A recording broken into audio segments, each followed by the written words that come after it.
To Lansing now, where Governor Rick Snyder laid out his plan for our state. He asked you to raise the sales tax, promised more resources for education, and his biggest topic, combining the Department of Community Health and Department of Human Services.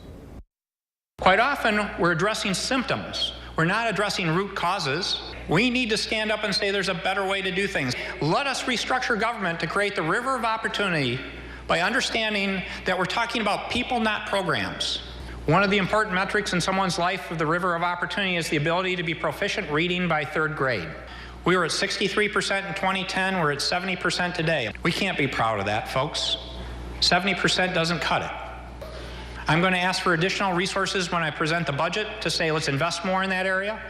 I'm also asking the legislators to work with me to create a commission outside of government with people from all sectors to say, how do we look at best practices? When you swerve to move that pothole, you're a distracted driver. You're putting yourself at risk and other drivers at risk, other people. If you hit that pothole and you blow a tire, you're at risk of a major accident. That's unacceptable. There's only good reasons to vote yes. Let's get it done. Let's get it done in May and do it right. And Danny Carlson's at the state capitol tonight to talk about those big points, and she has reaction from some of the key players there. Danny? Yeah, you know what, Brian, a lot of reaction tonight, as you would expect, and you heard the governor talk. One of the big points that he wanted to focus on today was that river of opportunity, how people can get into that river so everyone in the state of Michigan has an opportunity to succeed. And one of the big things that he focused on was prenatal through 3rd grade early education in order to get to that 3rd grade reading proficiency. But a big difference with this speech was there was a lot more focus on giving kids the tools to succeed all the way along up until they get to 3rd grade, rather than previous versions of this bill or this topic that just focus a lot more on holding kids back who weren't proficient. I'm so excited about the early childhood stuff he's talking about. I almost jumped out of my seat, but I thought it would be immodest. We need to break down and focus on the education system holistically and break down those barriers and those silos so that it does work for the consumer. I'm eager to see some of the details about what that means to really support kids in K through 3, because simply failing children for not knowing how to read by the end of 3rd grade is really not a productive solution.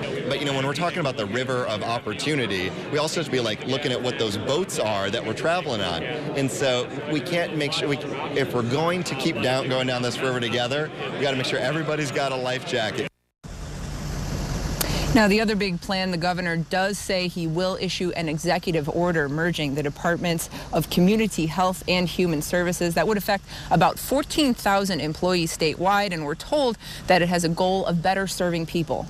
It will be a big consolidated entity, I will grant that. But when you look at the populations we serve, there's some commonality there.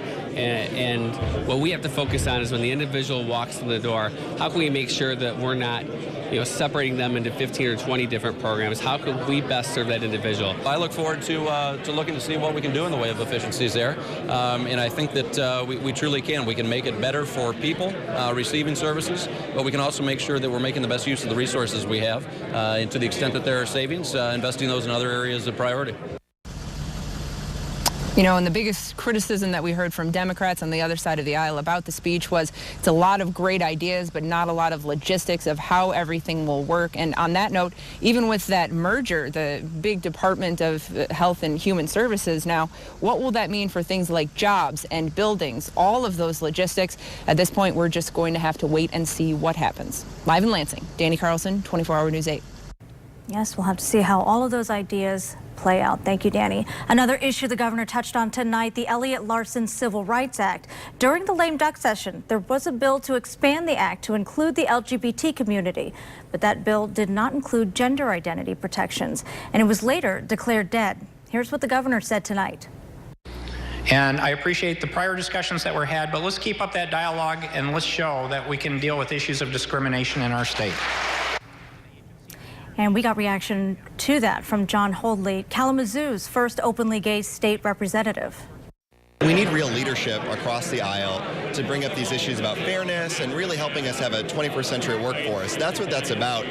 You know, it's nice to look around and see some of my colleagues really standing up and applauding that. And I hope to see more people on the Republican side stand up and take a leadership position too. Our coverage does continue online at woodtv.com. We have a breakdown of both of tonight's speeches. Plus, be sure to tune in to Daybreak tomorrow morning for more reaction.